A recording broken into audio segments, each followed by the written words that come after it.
તરબૂચની season તો આવી ગઈ છે, પણ જો તમે આ ભૂલ કરો છો તો એ નુકસાનકારક બની શકે છે. આ વાત કરીને તમને હું ડરાવતો નથી, પરંતુ ડોક્ટર તરીકે તમને હેલ્ધી રાખવાની કોશિશ છે, એટલા જ માટે આ 5 ભૂલ જાણવી ખૂબ જ જરૂરી છે.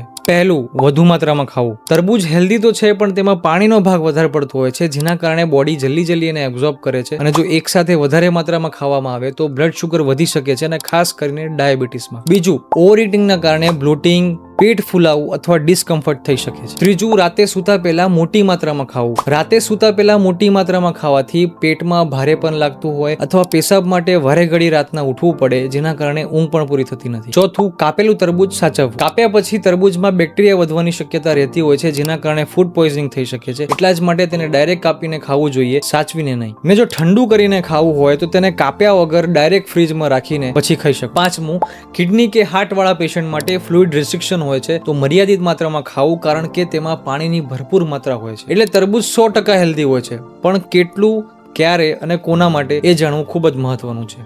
જો આ વિડીયો ઇન્ફોર્મેટિવ લાગ્યો હોય તો શેર કરો તરબૂચ લવરને, અને આવી જ હેલ્ધી ઇન્ફોર્મેશન મિસ કરવા ના માંગતા હોય તો પેજને ફોલો કરવાનું ના ભૂલતા.